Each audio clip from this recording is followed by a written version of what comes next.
watching CramerSez. Welcome. My name is Kramer. This is the CramerSez Project. It is Monday, December 15th. We're just 10 days away from Christmas. You guys all ready? Y'all got your shopping done and everything wrapped up and under the tree and ready to go? Probably not. No one ever does.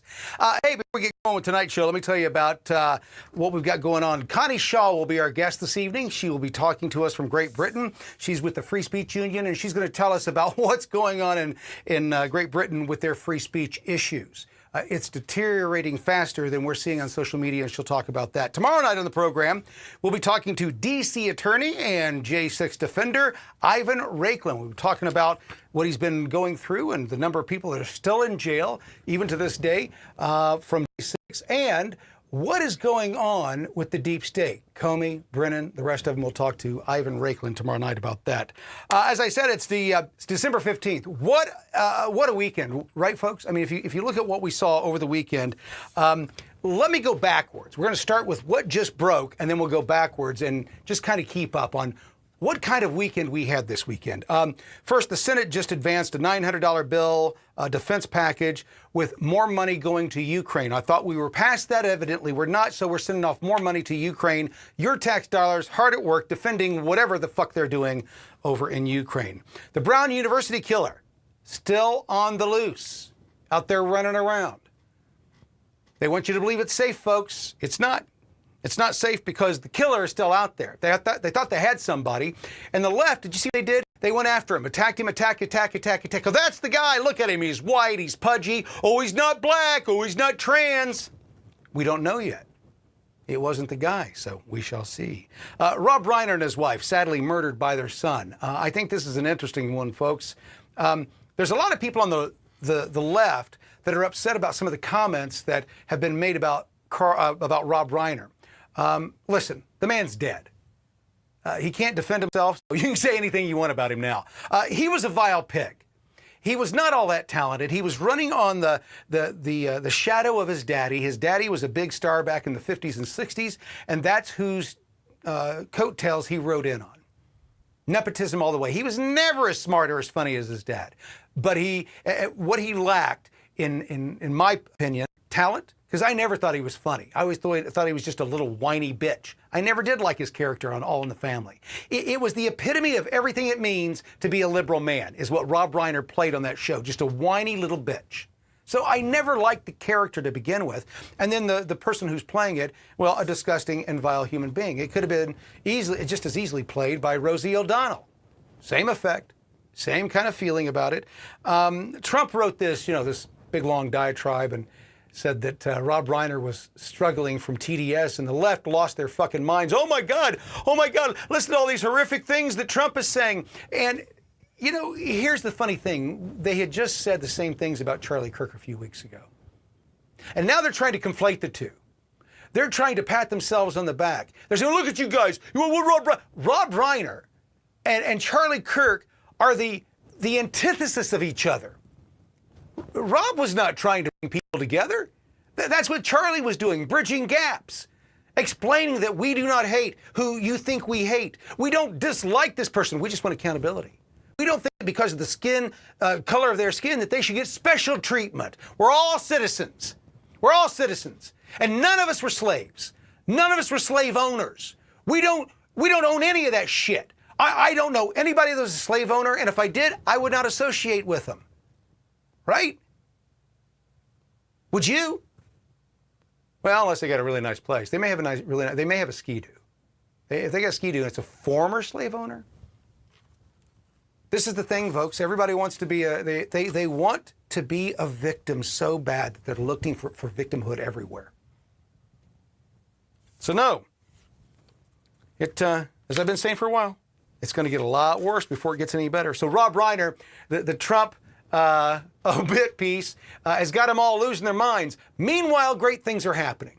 At the same time, this is what I've been talking about. We're going to talk about this tonight. Free speech is my subject tonight.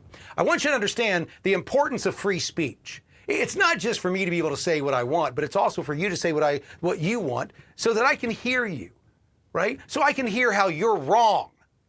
Isn't that funny? Me hearing I want to hear that. I want to hear you say how you're wrong. But here's what happens when you hear somebody speak. You hear me talk today. You may forget it. It may go in one ear and out the ear today, but maybe down the road, you'll be sitting on the shitter, driving down the road, doing something mindless, and something that I've said will pop back into your head. That is the power of speech. Not mine, all speech. I've been blessed. I've had a lot of great mentors in my life, and these are men and women who said great things to me in just the passing of a moment. Didn't realize how important it was to me. You got somebody in your life like that? You ever gone back and told them something that they said, and they don't remember saying it at all, but it was something that you've used all your life? There was a program director that I worked with in Indianapolis named Bearman. He was at Q95, WFBQ. And I was a new kid in radio, right? I had 5 years experience. I was 21. I started in radio really young. And so I came in and I was at the top of my game. Nobody my age had achieved what I had achieved in Indianapolis radio at that point. And he gave me one of the best pieces of advice that I've ever had. Opportunity doesn't always knock at the front door, Kramer. It doesn't always knock real loud. He was right. Sometimes opportunity comes in the side window, the back door, the cracks in the floor. You have to be looking for it all the time. You have to understand what opportunity is, recognize it for what it is in the moment. That man taught me that. My dad, as a young kid, told me one time, I was 7 years old, I didn't get invited to a birthday party. And he said, at 7 years old, if they wanted to, they would. How simple. If they wanted to invite you, Tim, they would. They didn't. My dad was very direct, very blunt. It hurt, but that's a life lesson. Folks, if they wanted to fix these problems in D.C., if they wanted to fix these problems in your county and in your state, they would. They don't. That's why they're not fixed. If they want a train to nowhere or a bridge to nowhere, and you see that getting built, you know it's because they wanted it done. They do what they want. They don't do what they don't want to. It's important to understand that. If they wanted to, they would. If they wanted to fix the problem, they would. If they were really serious about the promises that they made, they would do what they promised. There's only one man that's doing that right now. One man. And even some on his team are working against him. Now, we could be wrong, we could be right. We don't know what's going on behind the scenes yet. We're surmising, we're guessing. But folks, we're living in bad times. As I've been telling you for the longest time, it's going to get a lot worse before it gets any better. And we need our free speech. We need to be able to speak freely about these issues and speak freely about our government. Those men and women that we voted to go represent us. Not be our bosses, not tell us how to live our lives, but those people that are supposed to be the management class. Get shit done. I've got a full-time job. I don't have time to worry about the roads. I don't have time to worry about education and firearms and guns and tobacco and all the investigations that there. I don't have time to do that. We hire those people to do that. But they, for whatever reason, think that because we've hired them, that we've given them authority to run our lives. We haven't. This mentality comes from the left. It's a liberal ideology. It's the ideology of slavery. What the left realized, what the Democrats realized back in the late 1800s is that they could no longer own people. And for the longest time, there was a culture war in the South. Those Democrats, they really know how to keep people in line. Jim Crow laws, poll taxes, cross burnings, lynchings, all kinds of ways to make people do what they wanted to do. And then those pesky Republicans, conservatives, they came in and said, you got to stop doing that. They broke it up. They told the South, you can't do this anymore. And then in the 1960s, the Republicans alone passed the Civil Rights Acts. That didn't come from the left. That came from us. That came from conservatives. We did that. How did we do that? We did that because we said we're willing to take the beating along with our black brothers and sisters. You see, that's what's never talked about. Have you seen the videos, the movies of Martin Luther King Jr. and the rest of those black Democrats on those bridges? Do you know who's marching with them? Those white men and women, those dots of white you see in the crowd? Do you know who those men and women are? They're not Democrats, folks. Those are Republicans. Those are Republicans that thought that the vote was so important, that free speech and the rights that we had were so important that they were willing to take the beating along with their black brother on that bridge that day. Now, that's been forgotten. And when the left talks about what happened in the South, they just call it the South. They no longer say Southern Democrats. They leave out the Democrat part. That's why free speech is important. Imagine if we lived in a country where I couldn't come and tell you what actually happened, and that Democrats held the longest filibuster in U.S. history to make sure that blacks didn't get the rights that they have today. White Republicans did that. Black Republicans did that. Hispanic Republicans did that. Asian Republicans did that. Not a single white Democrat, not a single black Democrat, not a Hispanic Democrat, not an Asian Democrat. Republicans did that shit. The system that we're in today, where they keep whitewashing what happened, they keep washing away their sins. Everything that we talk about in this nation about racism originated from the original sin of slavery and the left's, the Democrats' adoption of it, ownership of it. And when we took their slaves in 1864, is that right? Yeah, 1868, 64 to 68, right. And so in 1868, we're slave-free in this country. What did they do? They didn't tell U.S. citizens that they were free for another several years. That's why we now, celebrate Juneteenth. Because what the Democrats did, it wasn't Republicans that did that. Now, there are some people out there saying, well, Kramer, you're still fighting that old game. You know, the left and the right, and Republican and Democrat. It's all one bird. Yeah, but there's two teams on that bird. And on this side over here, the conservatives at least believe this way. Our politicians may not be abiding by it, and they may not be doing what we want, but this is what we believe over here.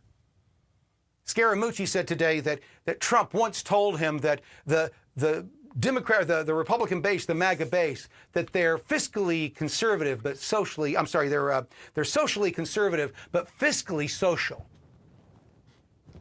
I don't know what the mooch is talking about, but that's not us.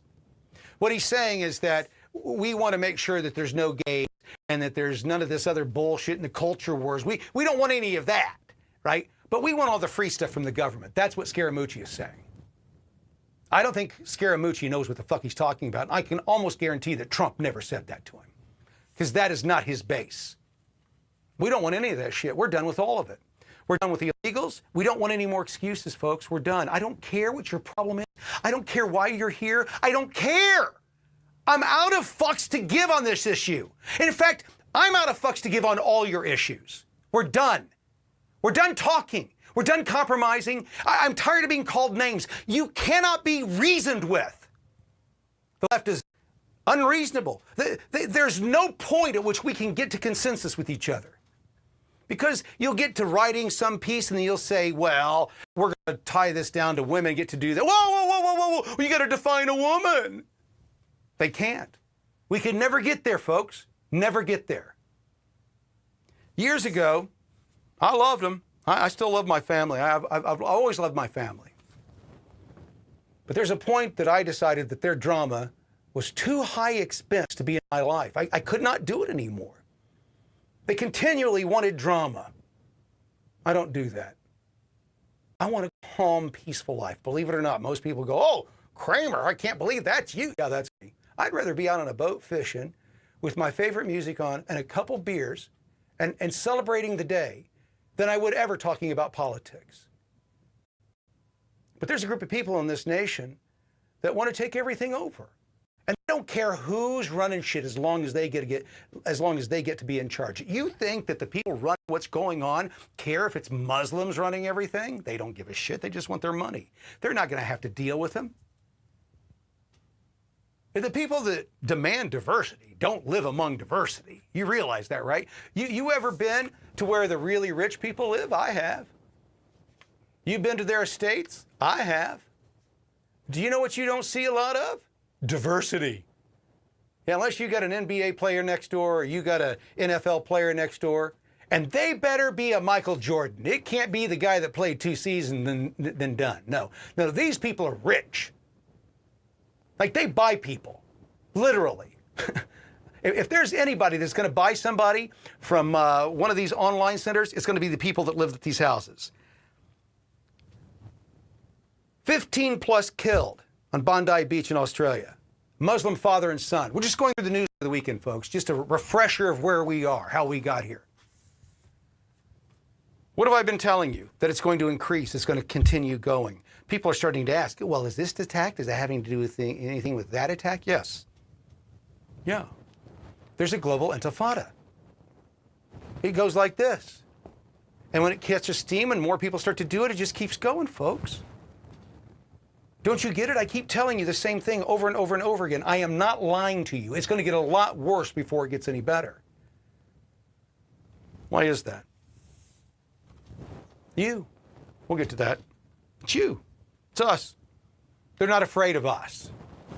They're not afraid of the left either. The left doesn't scare them. The left is a bunch of little boys playing revolution. We're real men. We know what it's going to take.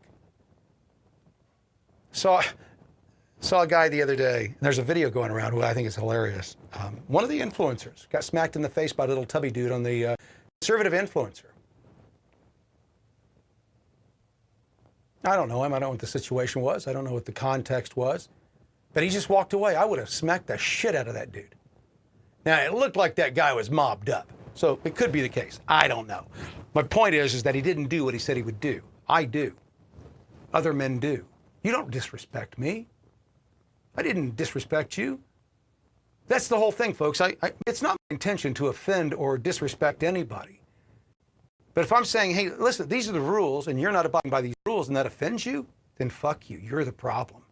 I'm not going to take any weight for what your offense is when I'm stating what you're doing wrong based on law.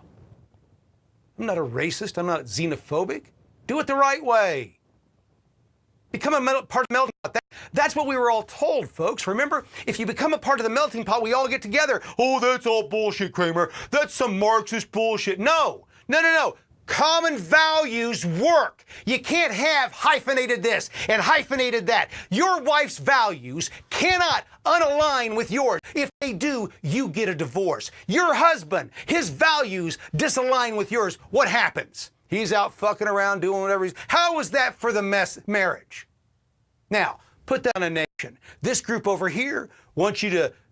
They want you to work under this kind of religion, and if you don't, they get to chop fucking heads off or stone you to death. You good with that? And then this group over here, they want to cut your kids' balls off and shove them up their ass and do experiments on them and call it science. You good with that? No. Not all cultures, not all people are worth celebrating or saving. Kramer, that sounds crazy. Massey did this thing today that I do not understand at all. Trump did this post. And Massey went off on Trump about the post that he made about Rob Reiner and how disgusting it was, and without keeping in mind the vile and disgusting things that Rob Reiner has said about not only President Trump, but all of MAGA. Called us horrible things, horrific things. I have no respect for the man. I didn't want him dead, but it doesn't offend me that he's gone. I don't care. I'm not celebrating his death. I'm not like the left. But I'm not going to sit here and pretend that he was my friend. I posted on Massey's X account. Massey gone through this whole thing, and he was our enemy. He was vile and hateful. And if he had the opportunity, he wanted your life and your way of life completely destroyed. We're supposed to turn around and be nice to him now because he's dead? A dead enemy is no less an enemy. They're still an enemy. They're just a dead enemy. And the fact that his son butchered him has nothing to do with the fact of what Rob had done. The comment that I made is, you're saying that we should feel sorry for him. All the things that he said and did are forgiven because his son murdered him.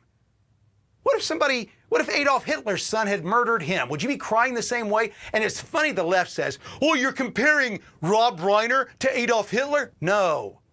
It's called a leap of logic. He's our enemy. What you're saying is that our enemies, that doesn't matter who the enemy is. It could be Mao, right? It could be Michelle Obama. That if she was murdered by her son, somehow that's worse, and I shouldn't be able to say anything about it. No, Hitler was a bad dude. I should be able to talk bad about Hitler, regardless of who killed him. Because they died doesn't mean that what they did before wasn't horrific and the things that they said weren't vile and hateful. I still have the right to talk about that. This is Massey, who I usually like. And see, this is the thing. Free speech. That's our subject tonight. Free speech. That's what it's all about. I like Massey. I'd like to have a beer with him. He seems like a nice guy. On this issue, we disagree. Bongino, is he leaving the FBI? It looks like he may be. News reports are showing that he's eyeing his way out. What does that mean for the Kash Patel regime, the Bondi regime? Seems pretty quick, less than a year or right at a year. Bongino hasn't said for sure yet, so we're guessing. But if he's moving on, he has not been happy from all reports within inside the walls of that organization.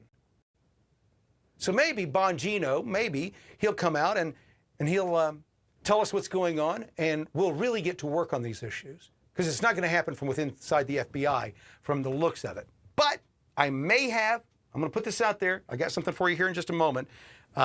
We may have something to be hopeful for. We'll see. You know how Trump is. Maybe it's just a teaser going into 2026. We'll see.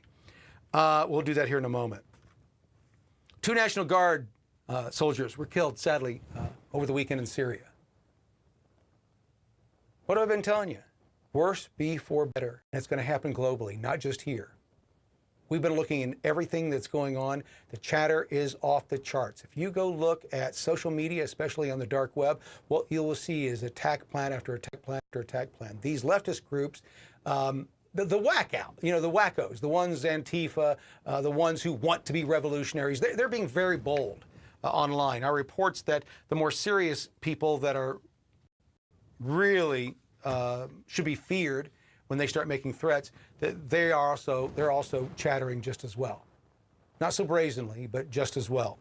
So you've got 2 National Guard soldiers killed in Syria, and we're told that everything is all right. Everything's fine.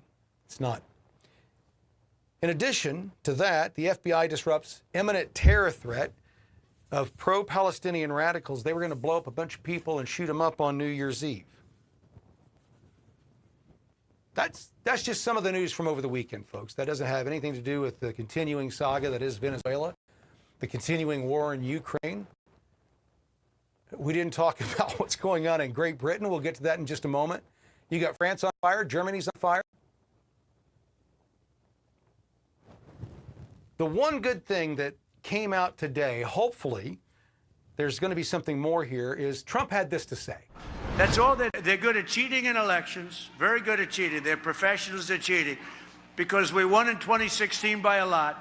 The election was rigged in 2020. We have all the ammunition, all the stuff, and you'll see it come out. It's coming out in truckloads. And California's election, New York also, but California more than any other place is so rigged. It's such a rigged election. We won the Hispanic vote. So a lot of people say Republican wouldn't win California, but I won the Hispanic vote. I won in Miami. Think of that. In Miami, I won the Hispanic vote. Along the Texas border, I won every single city or town touching the Texas border, and they're 85 to 90% Hispanic. We won the Hispanic vote. If the vote in California was legitimate, which it's not, they have 38 million ballots. Everything is mail-in voting. They mail out 38 million ballots. And they come in. Where the hell do they go and where do they come from? It's a rigged election in California, because we would win California by a lot. And again, they feel they have the advantage with Hispanic. They don't. You're watching CramerSez.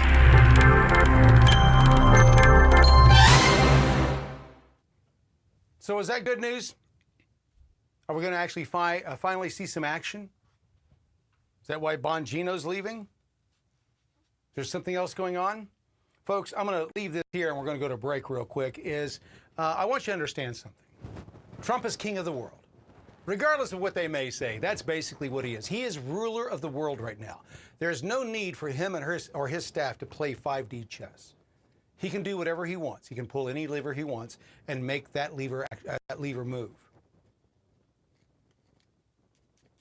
So I'm not one of those guys that's being optimistic at this point. We're 2 years in. There's only so much time they have to get this stuff done. And to date, we haven't seen anything major happen. So are we going to see something happen on 2020? Maybe. Maybe. Maybe not. But what we should be looking at is what's coming next and what we're fighting next. The things that we're fighting that are the biggest things that we can fight is the fight for free speech. That's the most valuable thing that we have right now. If we do nothing else in the next 2 years, our speech is the one thing that has to be codified and on these platforms immediately.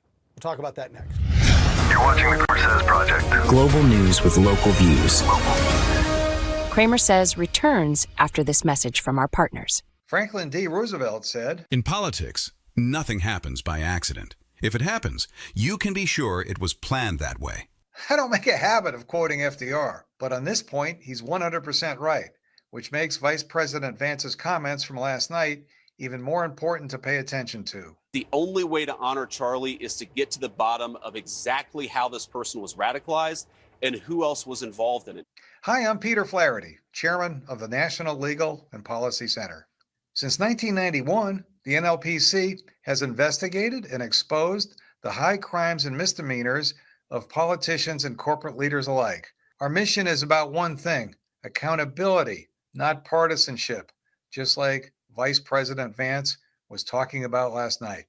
That is political terrorism, but it's not just the people who were killing the cops. It's not just the people who were engaging and throwing the Molotov cocktails and in the riots. Where was the money coming from? Who was organizing this violent activity? That is not going after Democrats unless, by implication, you're saying every single Democrat is involved in planning political violence. For the past several years, NLPC is focused on who's funding the violence on our streets and the radicalization of our kids.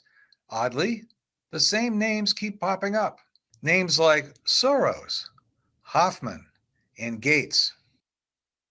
The protests and the riots aren't happening by accident. Violence is not spontaneous. The left strategy is clear: encourage arson, vandalism, and looting, and then blame the violence on the law enforcement response. The protesters are well-funded and equipped, and the NLPC is digging deep into exposing those responsible for supplying these groups with the masks, shields, and other devices being used to perpetuate violence in the name of social justice. To learn more about our mission or to join it, follow and share us on this social media platform or visit our website, nlpc.org.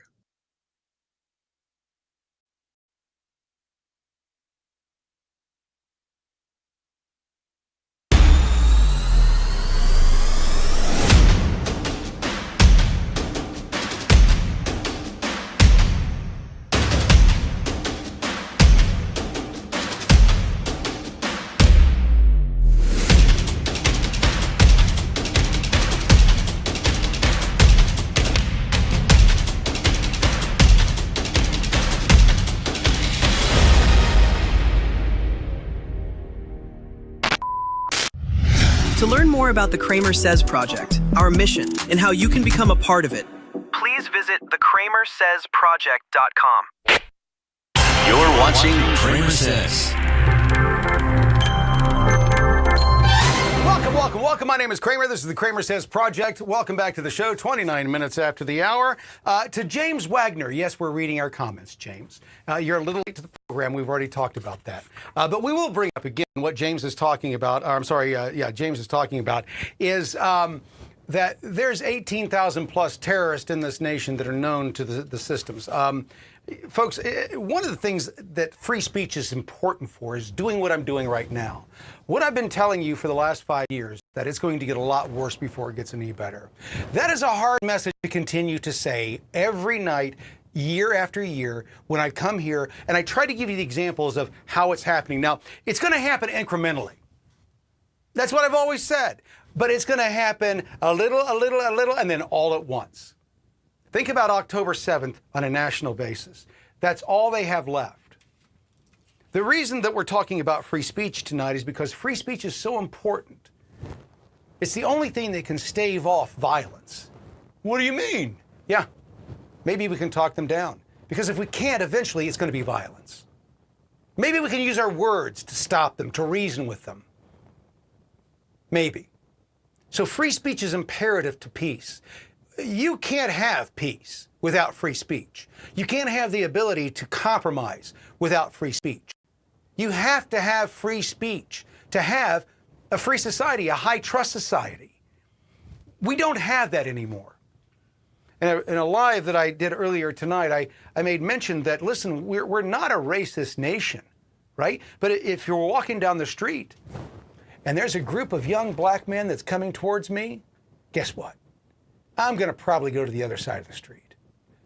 But it's not because they're black. Nope. I don't care if they're white. I don't care if they're black. I don't care if they're Hispanic. I don't care if they're Asian. Why'd those dudes cross the street, come over, walk against me? I don't need that shit. Don't even need that. I'll go to the other side. And if they follow me then I know that I'm in trouble.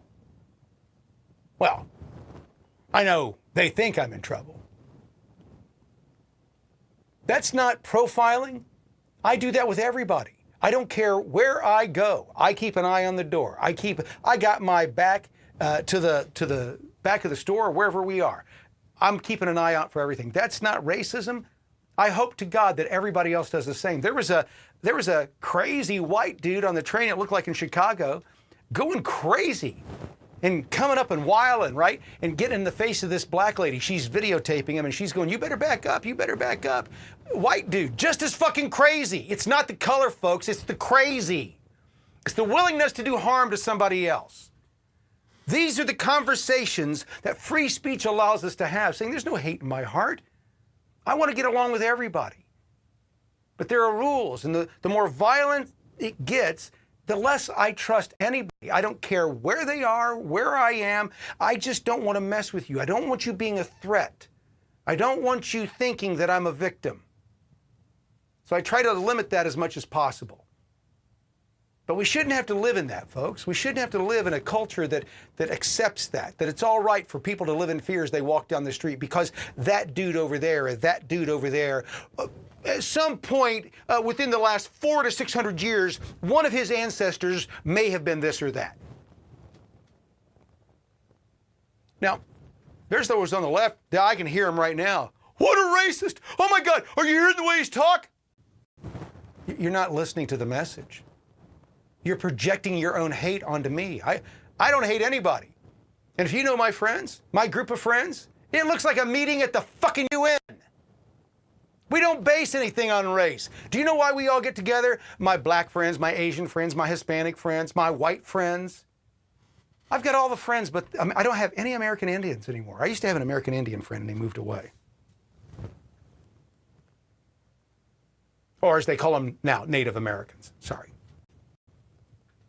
We called him Chief because we're buddies. His name was Chief. We had another guy called Lefty. We had a guy called 10 to 6 because he walked like this. He looked like a clock, broken all the time. Hey, how you doing? How you doing? That's back in the day when you could have fun, when your black friends. I didn't give him the name. When I met him, Brownie from high school at Ben Davis. Yep. How you doing, buddy? Haven't seen you in a while. I see your post on Facebook all the time. Love your motorcycle. Our lives went in different directions. We're still friends. My point is this, folks. America is not a racist nation. The only people that are racist are the ones making money off of it or the people who are playing victim to make money off of it. That's it. Nobody in this country wakes up on a regular basis and gets up and says, let's see how I can keep this group down, this group down, this group down, this group down, except our politicians. That's it. And they don't do it on race. They do it on how much money you make, what you can offer them. The reason we need free speech is to do exactly what I'm doing right now. Having conversations that we need to have. This nation is not hateful. We don't hate each other. We're being taught to hate each other. There's people that go on TV every day that are paid millions of dollars that live a lifestyle you'll never be able to attain, telling you how bad their life is because that person right there is a racist. What?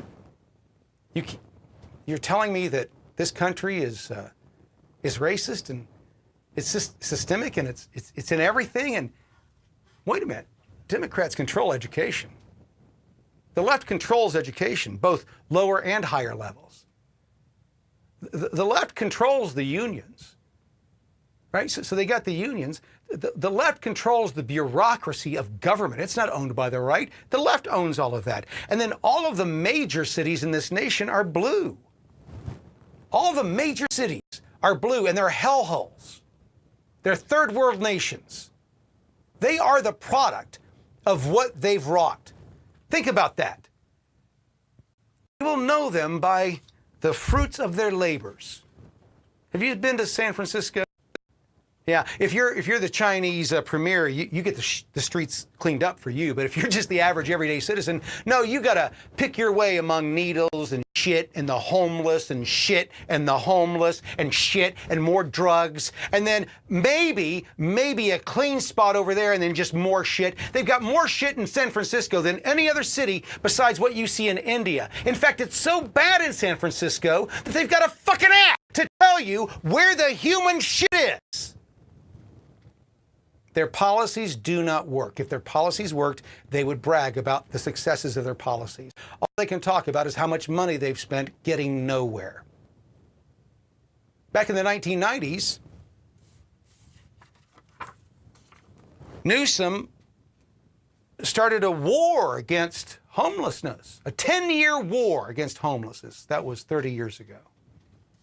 10-year war. They're on their 30th season. It never stops, folks. Ask yourself, what government program has ever gotten cheaper? It doesn't. It doesn't get cheaper. The reason it doesn't get cheaper is because government keeps putting their fucking hand in your pocket. We have had our sidewalks at the end of my block here done 3 times by Whitestown, Indiana, in the last 2 years. 3 times they've done the sidewalks. 3 times. Each time to modify it just a little bit more for some special interest group. We got to have bumps on the road because if you don't have bumps and these kind of bumps, people in wheelchairs that are blind don't know they're entering an intersection. Maybe people in wheelchairs that are blind shouldn't be allowed to be going willy-nilly wherever they want, crossing the street at my expense. You're telling me that we've got to do this in every one of these? Well, until we come up with something new. Maybe we'll come up with something that you punch a button. How do they know the button's there?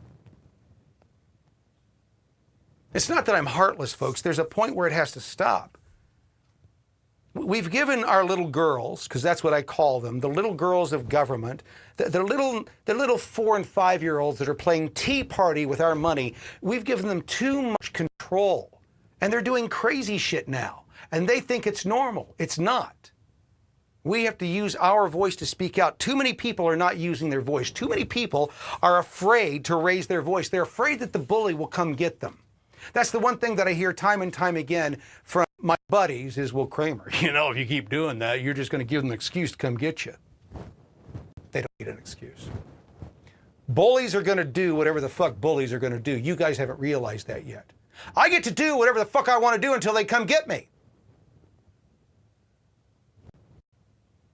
If they're really who we think they are, then they'll come get me. But I'm going to do what I want to do until they do that. And I'm not going to stop it because they might. And when they do, it'll prove exactly what I've been saying, that they are exactly who we say they are. I've been talking a lot about my dad and his inability to discipline me as a child. I've always taken great pride in it.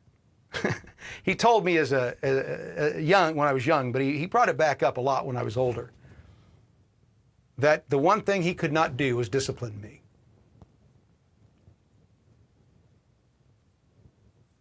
I was willing to take the beating. Now think about that. I'm not doing that. Dad, I'm not doing that. I'll beat your butt. Okay. Guess that's what it'll have to be. But I'm not doing that. Or I want to do it. I want to do it right now, and I'm going to do it with all my buddies, and I'm going to go. And if it costs me a beating, then that's what I'll do.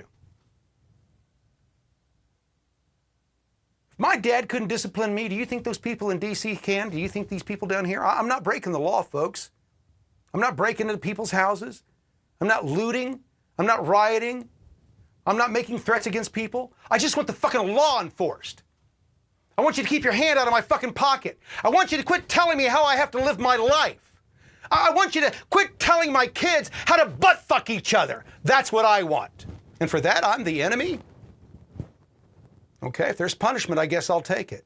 We'll be right back after this. You're watching the CramerSez Project. Global news with local views. From the halls of Congress Across the nation. and around the globe. You're getting the latest news and conservative views. You're watching the CramerSez Project.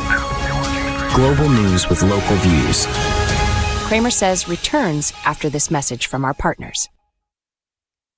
They lied about it. They tried to hide it. It was 100% unconstitutional. That's what we were saying in 2024. I could have sworn that yesterday we learned that the FBI tapped my phone. Today, the NLPC has been vindicated by Senator Grassley's document dump, revealing Jack Smith illegally and unconstitutionally spied on American citizens. Jack Smith spied on members of the United States Senate. What is this, East Germany? Grassley's document dump has revealed that Jack Smith's team illegally seized call logs from Ron Johnson, Lindsey Graham, Mike Lee, and Josh Hawley in the unconstitutional 2023 Arctic Frost Probe. From the outset, we said Jack Smith's appointment was unconstitutional. A federal judge vindicated that view. Now we see the connection between unconstitutional prosecutions and illegal evidence gathering. The NLPC has been on top of this story from the beginning. Follow or subscribe to the NLPC on this platform for more, or visit the National Legal and Policy Center at nlpc.org. To learn more about the CramerSez project, our mission, and how you can become a part of it, please visit thecramersezproject.com. You're watching CramerSez. Welcome back to the show. My name is Kramer. This is the CramerSez Project. As always, giving you the truth, giving you news, giving you what you need to know to make it through the day. Coming up tonight, coming up tomorrow night, we'll be talking to the one and only Ivan Raylick. Ivan Raylick is a J6 defender and D.C. attorney. He'll be talking about what's going on with those cases, as well as what's going on with the deep state. Comey, Brennan, Clapper, that's all tomorrow night. On tonight's show, we're talking to Connie Shaw. Connie Shaw is the External Affairs Officer at the Free Speech Union over there in Great Britain, across the pond. She first came to wider public attention after her disputes about gender. She was on a radio program at Leeds University and made some comments, and they got her a little bit in trouble. I know exactly what that means. I've been there myself, Connie. My favorite quote from her is, I've tired of repeating the point that trans women are not women. No truer words ever spoken. Connie, welcome to the show this morning. Thank you. Let me ask you a question here. How did you get here? I mean, you're too young to be this deep in trouble already. How did it start? Well, when I was at school, I was very woke, as I would describe it now. I very much bought into postmodern progressive theories. I was a very strong feminist. I would have described myself as that. And at school, I didn't question gender ideology. I didn't question the mantra that trans women were women. And then towards the end of my final year at school, when I was 17, I was asked to interview a student in my year who was female, but she identified as trans or sort of trans man. And it was that conversation with her and what she told me that made me think this doesn't sound quite right. And then a few months later, I ended up at university, and at universities across the UK, I'm not sure, it's probably similar in the US as well, but progressive ideology and trans in particular is nothing less than shoved down your throat with trans flags everywhere. Everyone's staff members' emails signed off with pronouns, things like the Gender Expression Fund, where students who identify as trans, non-binary, or identify as intersex, that is the phrase used by the student union at Leeds, can be given up to £50 as a grant that you never have to pay back for gender-affirming products. You can get the money for haircuts, for clothes, makeup, piercings. And I thought that feminists wanted to move away from gender stereotypes. So why are we encouraging students to conform to a gender stereotype in order to be a better man or a better woman? They were also giving money to students so that they could buy binders for female students, which compresses your breasts, which have a whole host of medical risks, which the student union said they knew of, but were still happy to give the money to female students to do that. And then about a year later, I started reading more into this topic, and I very quickly realized that how dangerous trans ideology was, not only for gay people, because that was my first realization that this was disproportionately affecting young gay teenagers, children who are gender non-conforming, who, if you just leave them alone, are very likely to grow up and just be gay, and that's why that they were gender non-conforming. But also I realized how awful it was for women's rights, and I saw what was happening in Australia, Sal Grover's case with Tickle versus Giggle. A man who says he's a woman, Roxanne Tickle, dragging Sal Grover through the courts because she would not allow him onto her female-only app. And at that point, I had been doing student radio. I had been very successful in my first 4 months at Leeds Student Radio. I was elected onto the committee to oversee the talk shows, and they included Politics Hour, Women's Hour, LGBTQ Hour, and a couple of others. And I also decided that I would start my own podcast separately from the student radio station because I knew that they wouldn't want to host the things I wanted to talk about. Because exactly. No university or radio program does. I had the same exact problem when I was in school. And I wanted to talk about the rising backlash to identity politics and wokeism. And one of my first episodes was with a friend of mine now who, when she was younger, took puberty blockers. She was struggling with her gender identity, and eventually she came off them because she developed osteoporosis in her spine, despite the fact that doctors would told her that if it ever got anywhere near that, then they would take her off the drugs, and she ended up getting it anyway. And she has desisted from trans ideology, and students were extremely... I knew that they wouldn't be happy with it, but the backlash to that episode, I ended up buying my membership to the Free Speech Union. I had discovered them only a few months before, but I never thought I would end up needing their help. And I really did need their help after I interviewed Graham Linehan, who is the writer of Father Ted and the IT Crowd, who your listeners may know was arrested by 5 armed police officers in September when he arrived at Heathrow. And when I interviewed him, it was 2 days after that I received the letter from the student union telling me that I had been suspended from my committee position at student radio. And I went through this disciplinary process. The Free Speech Union helped me navigate my way through it, reminded me of my rights, that under the Equality Act in the UK, gender critical views, such as my own, are a protected belief. You can't discriminate against someone for believing in the reality of biological sex.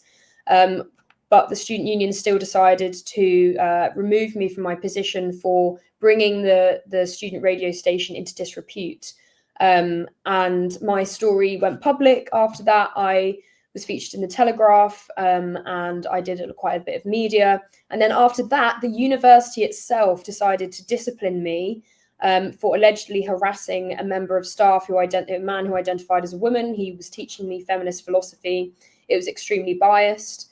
And I wrote an article for Graham Linehan's Substack in which I mentioned the fact that the man teaching me feminist philosophy was a man who said he was a woman, and lots of the essay questions were very biased. The content was biased. There was no room to question gender ideology. And for that, the university tried to discipline me. And they escalated the case to the point where, had I been found guilty, I may have been expelled or just suspended but fined up to £500. And the Free Speech Union, with the help of an external lawyer, wrote me a 16-page legal defence. Toby Young, Lord Young, the founder of the Free Speech Union, wrote a letter to the Vice-Chancellor asking her to call this off. I'd already been disciplined once, and also the university had victimised me and behaved unlawfully because I told them in the preliminary investigation into my alleged offences that they were discriminated against me on the basis of my gender critical views, and they replied to me in writing saying that because I had said that I was being discriminated against, they had decided to escalate it further. And eventually I went to the meeting. They found me not guilty, and I was allowed to carry on with my degree, but they told me that I should look towards the university's inclusivity policies next time to make the way that I say things a bit nicer. Is that called tone policing? Yes, yeah, exactly. So it's not what you said, it's how you said it. Well, I suppose that's how they would frame it, but they knew that they couldn't go after me because the Free Speech Union would have gone absolutely nuclear if they had decided to expel me. But they told me when I asked them, can I talk about this publicly? They said, if you talk about this ordeal publicly, you may well be disciplined again. So I had to wait until I graduated to tell the story about being disciplined by my university, which was far worse than anything that had happened at the student union. Wow. What a story. Well, let me ask you a question. What do you think is the biggest driver of this? What has eroded Great Britain's speech laws? Is it tech? Is it culture? Is it politics? What is it? I think a lot of it is culture. There's debate about whether politics is downstream of culture or if culture is downstream of politics. But I would say that something that is referred to back a lot when we talk about the way that police in particular are extremely concerned about what is said rather than actual crime is because in the 90s there was a horrific murder of a young man called Stephen Lawrence, and it was a racist attack. And off the back of that tragedy, there was a report called the Macpherson Report, and it essentially said that the police had failed to act and investigate the racial element of this murder. And since then, there were these things called non-crime hate incidents that were created so that the police could track warning signs that may lead to hate-based attacks. But now the interpretation of non-crime hate incidents became so broad that nowadays, although the Met Police have said that they're not going to investigate them anymore, they are recording them. That announcement came only just after Graham Linehan's arrest and our campaigns against non-crime hate incidents. That it means that people who simply said things that offended other people could get these records against their name, perhaps without even knowing it. And these records can come up on enhanced DBS checks, which can prevent you from getting jobs. So that was going on in the police. But then this new explosion of sort of postmodern theory, the idea that words can be violent, that words are violence, really influenced the way that we operate as a society. And of course, in 2020, after the murder of George Floyd and the Black Lives Matter movement explosion, the way that universities in particular, I mean, it's been growing in universities for a long time, but over lockdown, during Black Lives Matter, things just went completely out of control where, you know, we heard phrases like microaggressions and in that sense that people's speech was being policed so drastically. And that's partly why universities are the breeding grounds of tone policing, like you say, and authoritarian cancel culture if you say the wrong thing or have an opinion that isn't in the mainstream or seen as progressive. Because young people are the ones who are buying into this. I remember when I was at school during lockdown and Black Lives Matter, I was posting all of these infographics on Instagram. They were my main source of information. And I wasn't being taught any different. And schools in particular, at least in my experience, and I think it was similar at many schools and universities, they were being led by the students. Adults weren't doing their responsibility as responsible adults and telling students, reminding them to stay grounded, to listen to all perspectives. They really felt like they had to use the students were the ones who were to lead the way. And that's how we end up seeing ridiculous policies in universities, for example. After the University of Sussex was fined over £500,000 by the Office for Students earlier this year because their trans policies basically prohibited gender critical perspectives on gender ideology, but they were fined for that. And lots of universities have had to rewrite those policies because they were essentially being led by an ideological stance that prevented people from critiquing certain political ideologies. And so it has been a mixture of politics, of well-meaning politics that has just gone completely out of control because of cultural movements which have really captured, which is the word that we use, institutions. Right. And so it's what we're seeing, let me interrupt here for a second, because what we're seeing happen, not only in Great Britain, but here in the U.S., is if you're familiar with the Salem witch trials that we had here in the U.S. back in I think it was 1600s, it was the same kind of hysteria and the illogic. You know, let's put them on the end of a stick and let's put them out in the middle of the water and let's dunk them. And if they drown, they weren't witches, and if they live, they are witches. I mean, the logic is just upside down, right? I mean, do you see it escalating, like it's getting crazier and crazier? Do you see a stopping point? I think in some ways we have seen a turning point. Of course, the Supreme Court ruling in April in the UK earlier this year, which clarified that the law has always and still says that women and man are based on biological sex when it comes to the Equality Act and single-sex spaces. That was seen as a huge turning point. But the issue really is still universities, because they're the ones creating the next generation of people going into the civil service, going into politics, going into the police, the workforce, teachers who are teaching the next generation and the next generation. And there are lots of books being published about the end of woke. For example, Andrew Doyle, his book, The End of Woke.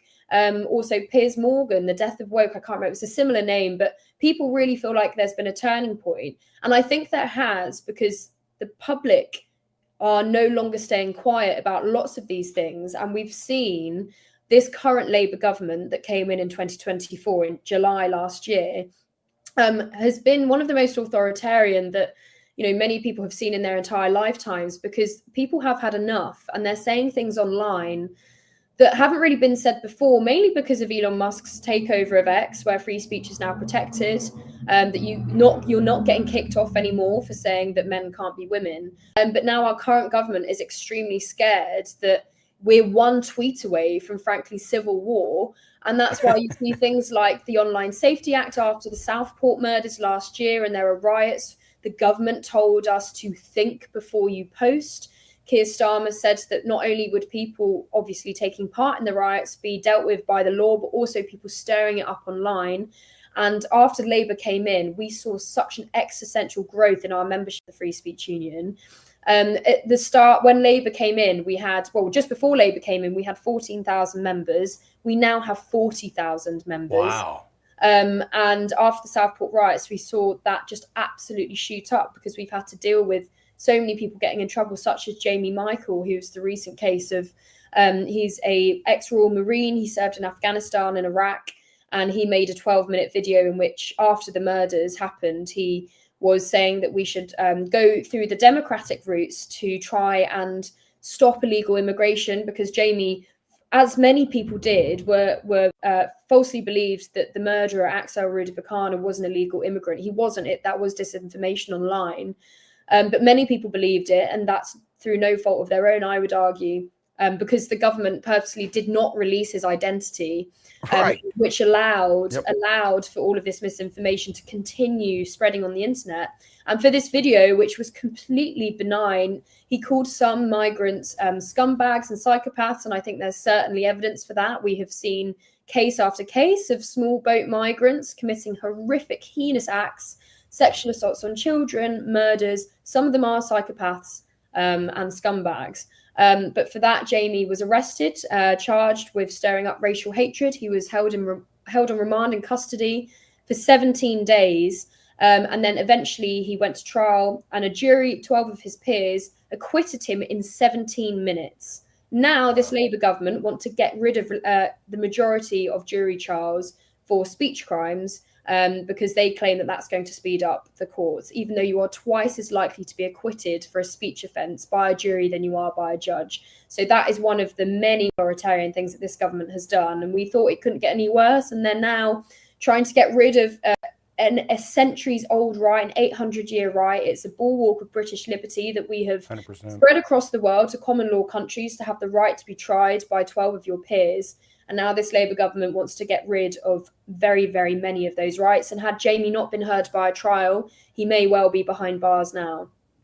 What do you think the biggest misconception by people in the U.S. here is against what's going on in Great Britain right now? We hear horrific things. You go out into the street, you pray in front of an abortion center that you're possibly going to be arrested. Kind of walk us through what's going on and if there are any misconceptions. Do you mean misconceptions as in are Americans thinking it's a lot worse than it actually is? Right, or not as bad as it is? Unfortunately, it's so much worse than people would imagine. So just for context, we have dealt since 2020, which is when the Free Speech Union was set up, we've dealt with 5,200 cases, 5,250 cases over that now. Only 1% of our cases ever go public. So when you see our stories in the media, you are seeing the tip of the iceberg. It's absolutely prolific throughout British society. People being disciplined at work, people being hounded by, having contracts terminated by the local council because of putting flags up. And then you obviously see the huge egregious cases of people like Graham Linehan, Lucy Connolly, the lady who was imprisoned for 2.5 years for a tweet, which she deleted. people like Jamie Michael. You're seeing these big cases, but actually the vast majority of people that we are helping are ordinary people. One of the biggest offenders is the NHS, people being persecuted, nurses being persecuted by the NHS. It's not one of our cases, but a case at the moment, a nurse, Jennifer Melly.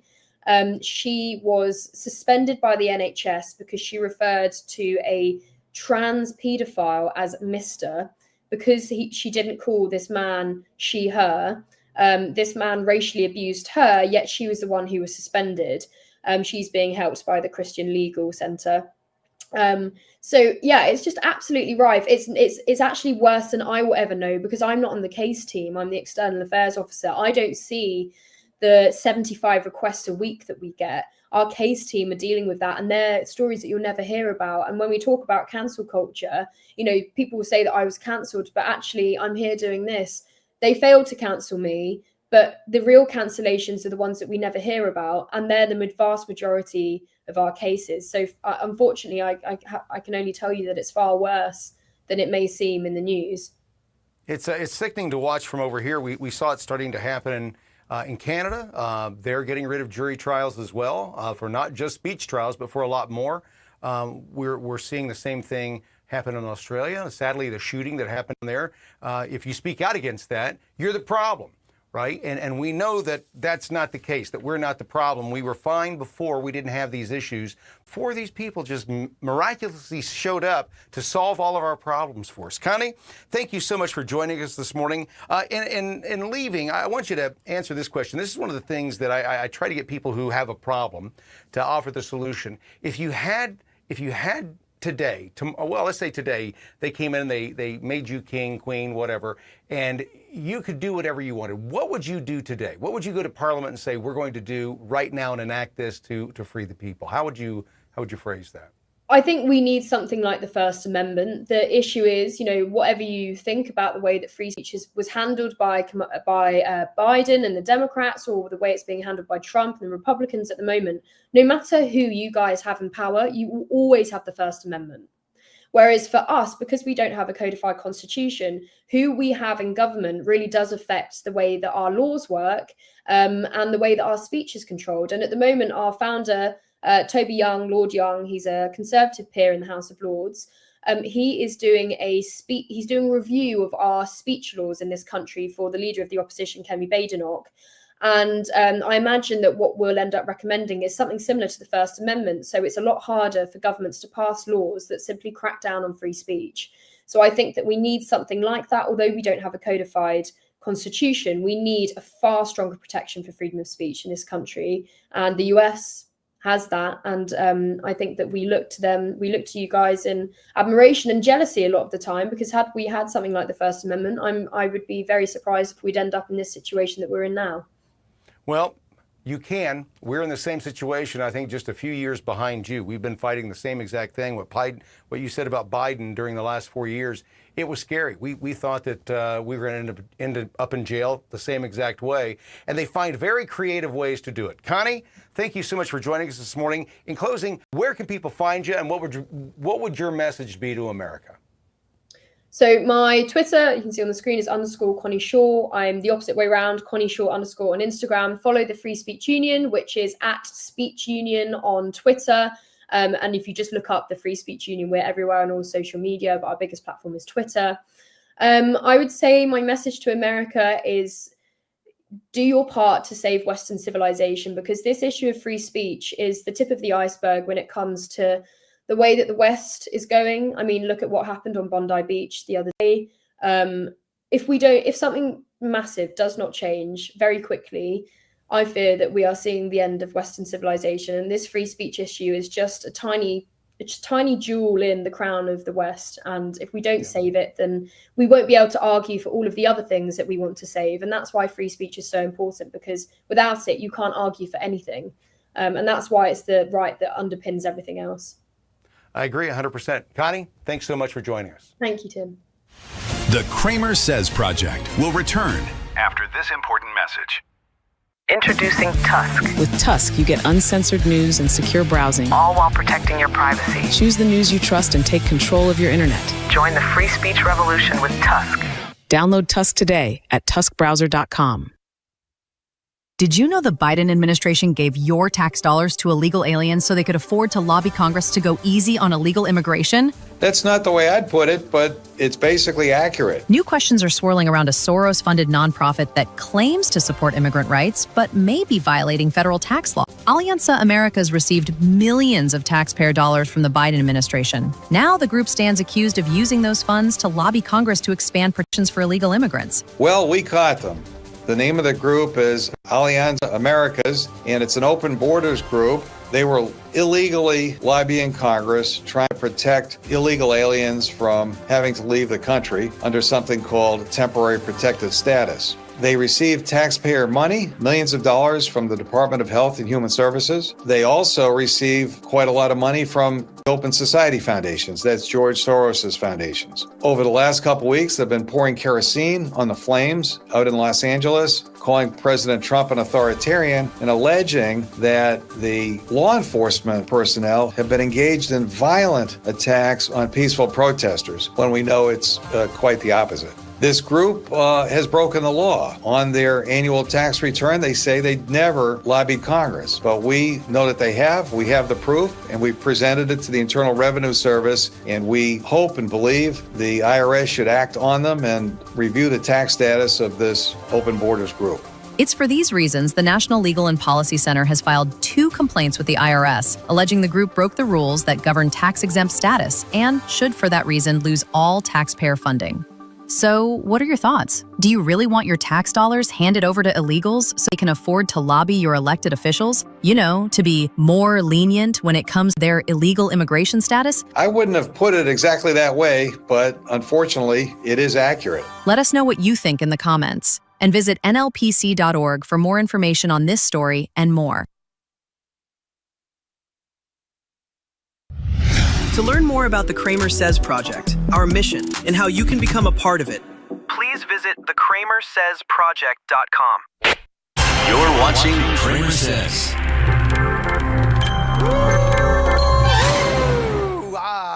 Kramer here. CramerSez Project. I'd like to thank Connie tonight from the Free Speech Union in Great Britain for joining us and explaining not just what's going on, but how bad it is, and more importantly, how bad it can get. And they're not even at the bad part yet, folks. Do you get what she's saying? She called free speech the one little gem in the crown of Western civilization, and we are this close to losing it because people, they're afraid of using their rights. They believe that if they exercise their rights, those rights will be used against them. That's when you exercise them most. That's when it's most important to do it, not the time to cower. That's what the CramerSez Project has been about from the very beginning, free speech. You're not going to tell me what I can and can't say. I'm not telling you that I want you dead. I'm not telling you how I want you harmed. I'm not telling you how I want you to live your life. I'm not doing that. I'm saying I'm going to live my life this way. I don't like the plans that you have for me. And for that, I'm the problem? No, we've got an issue, folks. You saw how close we came to being Great Britain. Are you familiar with what's going on in Great Britain right now? If Kamala Harris had taken office, we would have been on this path. 10 to 12,000 people a year arrested and locked up for speech offenses, things they posted online. Innocuous little things. You know all the things on TikTok that they violated your videos for, especially if you're a creator? You know those little things you go, what the fuck did I say? That's what I'm talking about. You don't even know what you said. You don't know what you did. It's the feminization, folks, of our free speech. You see, what they want to do is like a woman does when they're arguing with you, and they're hanging on every fucking word. Now, somebody said the other day, they said, Kramer, what made you so angry against women? I'm not angry against women. I work in advertising and marketing. I've been very successful at it. And you get really successful at it for one reason. You're able to read people. Men are different than women. They fight different. They argue different. They think different. Now, there are outliers in all groups. But I'm talking about the majority, the 80% that I can always count on to be the one who's going to go, well, actually, or technically. That's what I'm talking about. Those people, that mentality, and it doesn't have to be a woman, it's a feminine trait, right? Feminine. gay men, effeminate men. Yep, they're the worst at it. They're as bad as the biggest Karen. Why? Because they think they get power from that, from going through your words and dicing and mincing them to see if they can find if you're an offender, if they can be held to virtuous. That's what they're looking for. They want to be seen as virtuous. Look at what I'm doing to protect all of you people from this hateful person and the speech that they're saying. Folks, in this country, they don't have the right to do it. And that's one of the core issues that I think our politicians should be plenty aware that we're ready to die on. That's the hill we're ready to die on. We're ready to die for it. You've got to start telling them. You've got to start telling them that if you do this, I'm willing to die for it. Are you willing to die to try and make me do this? That's what you've got to start saying to these motherfuckers. Are you ready to die trying to make me do what I don't want to do? Are you ready to die? Because I'm ready to die to stop you from doing it. Are you ready to die? And it may not be you, it may be your minions, but eventually it'll be you. Because once people figure out what's going on and who you really are and that you're the sheriff of Nottingham and the king is sending you out, you won't be safe where you are. This is the new world that we live in. Are you seeing what's going on in Great Britain? Now we've got gangs of white boys running through the neighborhood, just tearing shit up to show everybody that they're not going to do what they're supposed to do. No rhyme, no reason. They don't have a real message, just savagery. They're not trying to solve anything politically. You think that we're safe from that? You think that Great Britain is somehow different than we are here in the U.S.? Do you remember what happened back when Rodney King got beat by the cops in L.A.? Do you remember that? There's a moment in all of that I've remembered more than anything else, and that was the moment that Reginald Denny got pulled out of that truck. That was a pivotal moment for me. If you listened to earlier in the program, I told you you get little tidbits of information or advice from people over the years, and they don't even remember that they gave you that advice. But I got advice that day. The moment I saw Reginald Denny yanked out of that truck and forced to the ground by the mob, and then some kid pick up a brick and slam it into his head, that was the moment right there that I knew exactly what I'm going to do. In the moment that I'm in these environments, I'm not stopping. Your life is at risk. I will kill you. You're not going to make me a Reginald Denny, folks. Now, if I'll do that in that instance on a road, why won't we do the exact same thing right now with this entire country and telling these people, you keep pushing, we're going to push back. We will not be Reginald Denny. We're not going to be victims. Well, you hit first. Yeah, you surrounded my car. You made me scared. And then I had a flashback, PTSD. I'm a victim now. You can't use this against me. You scared me. You frightened me to the point where I thought I might die. I saw Reginald Denny on his knees with that guy getting a brick in his hand, slamming it. That's what I saw in my head. You scared me so much back in the 90s that I can't live in the 2025s. I'm a victim. I've got PTSD. I can't be controlled. You better not fuck with me, because I may run your fucking ass over. I'm all out of fucks to give, folks. I'm done. I'm all out of fucks to give. This is what our free speech is for. This right here, telling these leaders, you better step up. You better do what you said you'd do. You better start protecting my rights like you spend my money. You better start defending my rights and my liberties like you tax me. You better start doing that before we, the people, start exercising our rights. You see, the government doesn't have any. The government doesn't have one goddamn right, not a single right. The government has authorities, and those authorities come from we, the people. It doesn't come from the government. If we say we're done with you, we're done. That's what the politicians don't understand, but that's what our free speech is for. It's for us to tell them that we're done playing the game that they're playing. Are you ready to tell them? Because you better get ready. You better get ready to tell them, because they've got big plans for you. They're ready to change your life. Have you been listening to what the Democrats said they're going to do if they ever take power back? Everybody gets charged. ICE is going to jail. Trump is going to jail. All the people that helped Trump is going to jail. The military, Pete Hegseth, all the war crimes, they're all going to jail.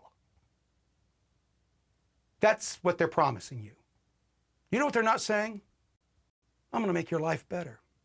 We're going to bring down prices. We're going to bring down taxes.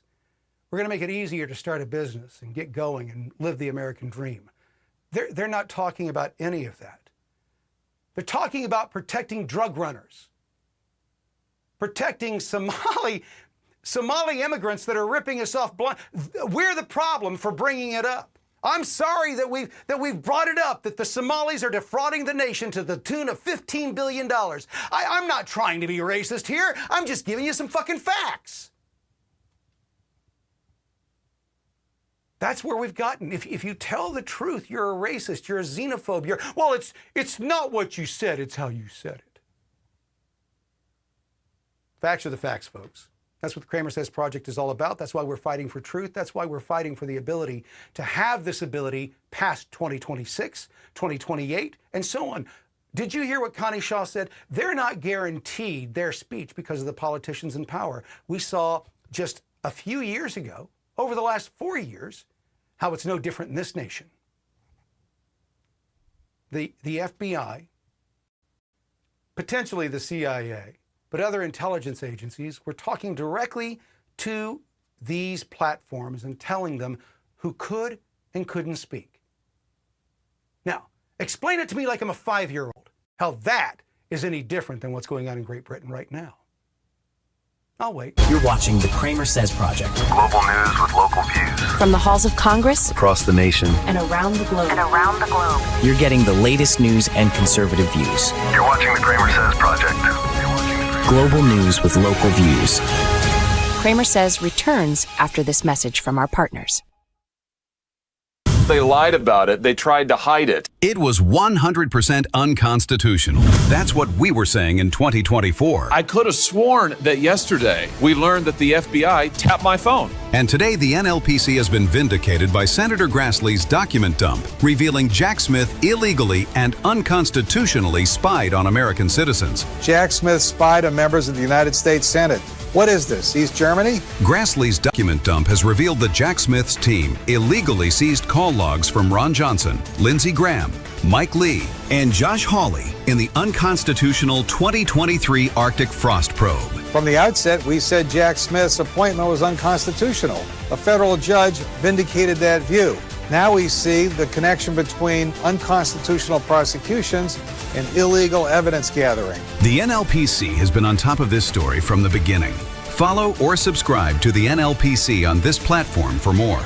Or visit the National Legal and Policy Center at nlpc.org.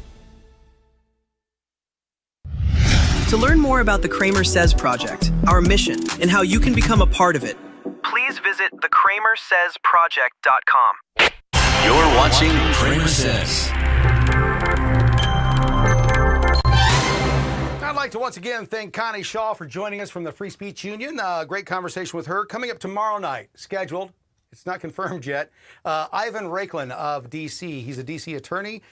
He's been defending the J6 defendants for a long time. And he's saying that we've still got some problems going on. He wants to talk about Tina Peters and her case, as well as Brennan, Comey, and the rest of the deep state, what's going on with that. He is a D.C. insider, so hopefully we can get him on tomorrow night, and we'll talk about those subjects. Our conversation tonight has been about free speech. Free speech is the most important thing we have. It's why our founder said it's the number one thing we got to defend. Why? It gives us the ability to talk things out. Back and forth. You can't tell me what I can't say. You can't tell me what I have to say. You can't tell me anything. You can't stop me from speaking. You can't stop me from saying what I'm going to say. That's the rules, folks. And the powers that be on all sides have got a reason why they believe that, free speech is far too dangerous for the average man to handle. They can't do that. Now, we have to put limits. We have to put, guidepost on there, guardrails. We'll figure out what's good and what's bad and who's, a troll and who isn't. You trust your government with that power? I don't trust my neighbor with that power. And I like my neighbors, but I don't trust even them. And that's the crux of everything, folks. The people in D.C., the people in your state capitol, the people in your city hall, these are all supposed to be neighbors. that are working in your best interest. And they're not. The purpose of free speech is to remind them that they are a cunt hair away from being ripped out of office and ridden out of town on a rail, tarred and feathered. The reason we have to speak this way is because this is the way of the world. Our founding fathers spoke this way. It's the rule of the bully. You have to tell them what you're going to do before you do it. You can't shock these people. You got to let them know up front. You've got to make them fearful, because that's what politicians in this nation have lost. They used to serve the people. They don't anymore. They serve themselves. And the only way to put them back in line is through the threat of violence. Folks, that's the only way things change. You get that, right? I don't want it. You don't want it. But they have to understand that if they don't do as we're wanting, and they continue to put data centers into our communities that we don't want as they enrich themselves and their buddies and their friends, and explaining to us all the while that it's going to be great for us as our electricity prices double, triple, and quadruple. We don't want it. They're not listening. At some point, we're going to have to do what we're going to have to do. Now, the left has already said, folks, and when I tell you this, I want you to understand, the world that you know right now today is not going to be around much longer. You're going to have to adopt a new mentality. You see, what I'm talking about is not a time like we're sitting in right now, this moment where everything is, peaceful. I'm talking about the future they have planned for us, where everything's going to be local. You will not be giving two shits about what's going on in D.C., trust me. They roll out their plan like they've got planned. It's not going to be the same that it is right now. And you've got to start thinking more as a constitutionalist than as a, well, I hope I don't get in trouble. Our nation was built on revolution. The men who built this nation were felons, every single one of them. They don't talk about it that way because it doesn't sound good that way, but that's who they were. They were all rebels. They said, we're not doing that shit. That's what free speech is for. Free speech is to tell them, I'm not doing what you want me to do. It gives you the power to use some of the most powerful words in the human language. No. Or what? You can try. That's how you answer the bully. You see, when you taunt the bully, they don't know what to do with that, because you're just supposed to sit down, shut up, and do what the fuck you're told. That's what the bully wants you to do. I've learned that's not the best thing to do. That's not the best way to work with bullies. No, with bullies, you have to play the same exact game that they do. You see, the bullies don't intimidate me. They don't scare me. I learned a long time ago that the majority of them are scared little pussies. And Mike Tyson's right. You smack them upside the ear and you got blood come out of their head, they'll see some reason and they'll stop fucking around with you. I told my boys, I said, I don't want you to ever get in a fight, kids. Ever. But if you do, kill them. Don't ever let them forget that you beat them to the inch of their life. Somebody will pull you off. Somebody will stop you. But you beat them like you're going to kill them. Why?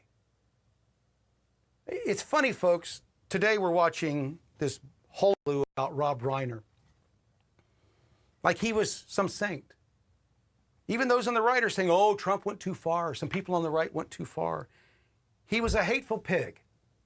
All he did was spew hate in his later life. All he did is called every one of us some of the most despicable names on the face of the earth. I didn't want him dead, but there's no loss in my heart. There's no respect. I don't show respect for my enemies. I don't show respect for those who chose to spit on everything that we held sacred while playing the victim the entire time. That's the whole game, folks. Now they're all playing like Rob Reiner was some saint. Fuck that bullshit. That's what free speech is about. If he can't take it, then maybe he should go. Maybe he should get out of the kitchen. Free speech is what makes every man equal. Do you realize that?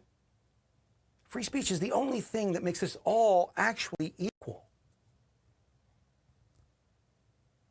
You get a white man, a black man, a Hispanic man, and an Asian man, and a Native American, and all the other mixes of people. You get these guys together, and you give them the ability to speak. They can make great things happen. But you silence them. You make them think that one's the enemy, or the other's the oppressor, or that you're the victim. What do you think happens within that community fairly quickly? It's been poisoned, folks. As I said earlier, I don't care how many immigrants come to this nation as long as they come in wanting to be chill and party. But if you come and bring in that third word bullshit and you think that we're going to follow your 7th century religion of goat fuckers and pedophiles, you've got another thing coming. We're not doing it.